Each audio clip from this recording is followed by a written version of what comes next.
Donc, pour replacer dans le contexte de ce qu'on avait récemment étudié, on avait rappelé qu'il y a 5 événements tristes qui sont propres à la journée du 17 Tammuz, qui sont rappelés, qui sont même célébrés le 17 Tammuz. C'est la Mishnah dans Ta'anit qui nous apprend que ces 5 événements se sont produits le 17 Tammuz. Premièrement, les premières tables de l'Alliance qui furent brisées par Moïse lorsqu'il vit le peuple danser autour du veau d'or. Deuxièmement, le sacrifice permanent qu'on appelle en hébreu le Korban Tamid, qui cessa au temple. Troisièmement, la ville de Jérusalem qui fut prise d'assaut par les Romains sous Titus, puisque la prise de la ville par Nabuchodonosor eut lieu le 9 Tammuz, selon Jérémie 52:8. Quatrièmement, Apostomos qui brûla la Torah. Et enfin, cinquièmement, une idole qui fut dressée dans le temple de Jérusalem. D'accord ? Une fois qu'on a rappelé cela, ces fameux 5 événements, il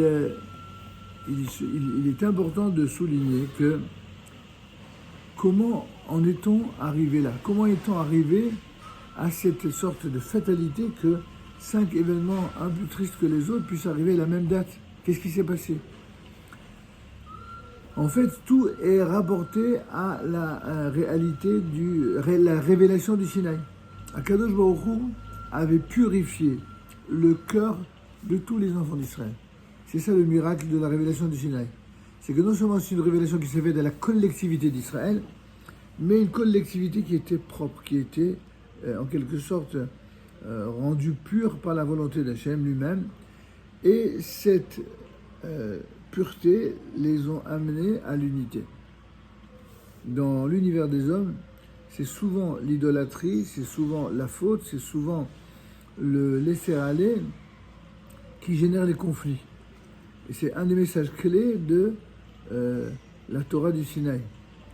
Et en effet, ils avaient tous accepté la Torah comme un seul homme, d'un seul cœur, nous dit Rashi là-bas, sur Exode 19:2. Mais le jour du veau d'or, il n'y avait pas approbation unanime. C'est-à-dire l'unité qui existait pour le don de la Torah, cette unité a été brisée par quoi ? Par la faute du veau d'or. Et au contraire, ils étaient divisés en de nombreuses factions. Quand tu vois qu'il y a de la division au sein d'un peuple, au sein même des peuples, ça veut donc dire que il y a un élément qui crée l'opposition. Il y a des gens pour qui l'obsession c'est le pouvoir. Et donc ils appliquent le principe diviser pour mieux régner. Chaque fois qu'on est dans l'ordre de cette logique assassine consistant à diviser pour mieux régner, alors on a toujours un principe d'opposition permanente, de conflit, d'antagonisme, où finalement plus les gens sont motivés pour obtenir le pouvoir, et plus ils sont prêts absolument à tout pour arriver à leur fin. À l'inverse, quand on est dans la logique de la Torah, on essaie non pas de nier les différences, les divergences, mais d'apprendre à les concilier d'une manière qui soit propre. C'est pas en même temps une chose et en même temps son contraire, comme certains pourraient le croire, pas du tout. On ne peut pas être en même temps moral et immoral. On ne peut pas être en même temps pour le bien et pour le mal. Ça, c'est impossible. Mais par contre, on peut être en même temps pour telle manière de faire le bien et telle autre manière de faire le bien. Ça, oui. Donc là, l'unité, elle ne peut se réaliser, se produire que sur ce qu'il y a de bon et de juste. Alors, c'est ce que nos sages nous enseignent. Lorsque vers chez Aaron, le 16 Tammuz, la veille, croyant que Moshe Rabbeinu ne reviendrait pas, en lui demandant « Fabrique-nous des dieux qui marchent devant nous. »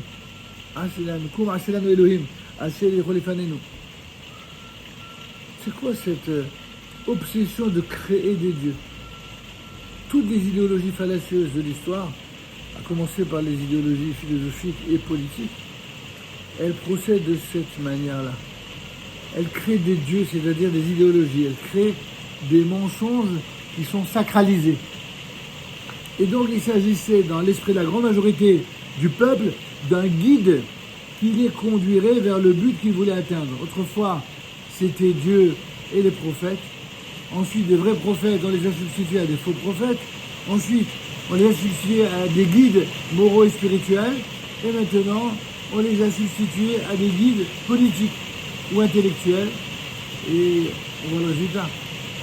Le résultat, c'est que les uns comme les autres n'ont fait que générer toutes les formes d'extrémisme possibles et imaginables.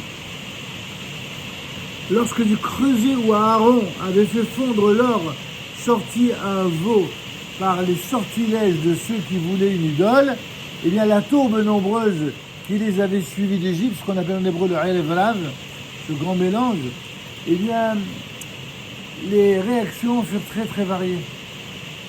Lorsque tous ceux qui se réunissent ne s'unissent pas pour des raisons d'unité et profonde, mais au contraire pour des raisons de pouvoir, mais aussi des raisons qui sont inavouables, alors c'est évidemment la catastrophe, c'est la destruction, c'est la haine. Tout le contraire de l'unité. En effet, pour une petite minorité, c'est toujours les minorités qui allument la mèche, pour une petite minorité, les vieux instincts idolâtres s'éveillèrent aussitôt qu'ils virent l'idole, et aucune mise en garde ne servit plus. Ils se prosternèrent de propos délibérés. Vous avez vu, c'est toujours des extrémistes. Ça peut être longtemps à droite et ça peut être également à gauche, que ce soit ici, en Israël ou aux États-Unis. Dès le moment où une petite minorité est suffisamment menteuse et à droite, idéologiquement, pour manipuler l'opinion et réveiller les instincts idolâtres des gens pour les opposer à des gens bien, alors ça suffit pour casser. Il ne faut pas beaucoup de gens pour casser, il ne faut pas beaucoup de gens pour haïr. Ça se traîne comme une traînée de poudre.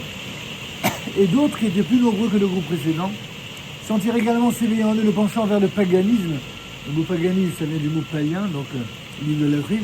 Mais ils ne participèrent pas à la frénésie du groupe précédent. Il y a des gens, ils ne sont pas en train de faire le veau d'or, mais ils sont témoins, ils sont présents et ils lèvent pas le petit doigt pour empêcher ça. Ça, on a connu ça 1000 fois dans l'histoire, nous, peuple juif. Ils se contentèrent de regarder et d'un air amusé, ça les fait rire. Quant à la minorité de fidèles qui désapprouvaient, voyant la foule qui était portée au mal, c'est ce que Aaron lui-même a reproché, n'est-ce pas? Eh bien, il ne voulait pas s'en mêler, convaincu qu'il n'y aurait pas de pardon pour une faute aussi grave. Et il y a des gens, quels sont ceux qui se compromettent avec les plus pourris dans une société? Ce sont ceux qui, de toute façon, se disent, de toute façon, on ne pourra rien faire. C'est trop tard. Ils baissent les bras. L'illuseur éternel. Que fera Moïse dans ces conditions? Qu'est-ce que Moshe Rabbeinu va faire? Se plaçant à l'entrée du camp, il s'écria que ceux qui sont pour l'Éternel viennent à moi. Et seule la tribu de Lévi se rassembla autour de la bannière de l'Éternel. D'où la raison pour laquelle la tribu de Lévi elle va jouir d'un statut très particulier dans l'histoire d'Israël. Et Moshe Rabbeinu, Moïse donc fit aussitôt le procès de ceux qui avaient de propos délibérés adoré le veau d'or, ceux qui avaient agi en présence de témoins et aussi après avertissement, en hébreu atra'a, eh bien furent condamnés à mort et exécutés par le glaive, selon la loi dans le Deutéronome 13-16. Ceux qui avaient transgressé en présence de témoins mais sans avertissement, alors ils moururent par l'épidémie que Dieu leur a envoyée.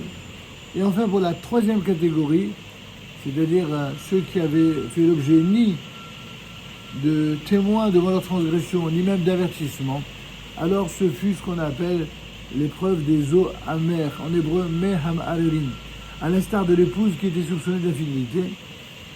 Moïse ainsi pulvérisa l'idole et répandit la fine poussière sur l'eau, qu'il fit boire aux enfants d'Israël. Mais la grande majorité du peuple sortit indemne de ces épreuves. C'est donc la preuve que la majorité du peuple, elle n'est pas corrompue, elle n'est pas pourrie. C'est toujours une minorité qui fait la pagaille. Et ça a toujours été comme ça, depuis l'époque de la faute du veau d'or jusqu'à aujourd'hui. C'est toujours une minorité. qui va faire des manifestations, qui hurle dans les rues et qui hurle exactement le contraire de ce qu'ils sont en train de faire eux-mêmes. Après la sanctification du peuple au Sinaï, nulle puissance au monde ne pouvait arracher à sa sainteté. Ça, même s'ils sont minoritaires, ça, cette sainteté-là, elle ne pouvait pas être déracinée.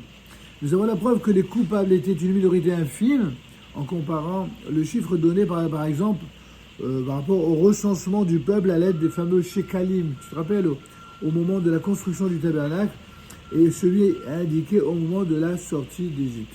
On voit donc que la chose la plus importante quand on parle d'ascension d'objectifs élevés, savoir sur qui on peut compter. Sur qui on peut compter et avec quel type de personnage on peut faire route commune, on peut construire en commun, on peut réaliser l'unité, même si encore une fois les pensées peuvent être habitées par des visions différentes. Dès le moment où le cœur est animé par une foi ardente de cette nécessité supérieure de l'unité, alors malgré les divergences, on peut toujours arriver à réaliser l'unité et le shalom. C'est exactement ce que a voulu construire Aaron Cohen, qui est notre référence dans ce domaine.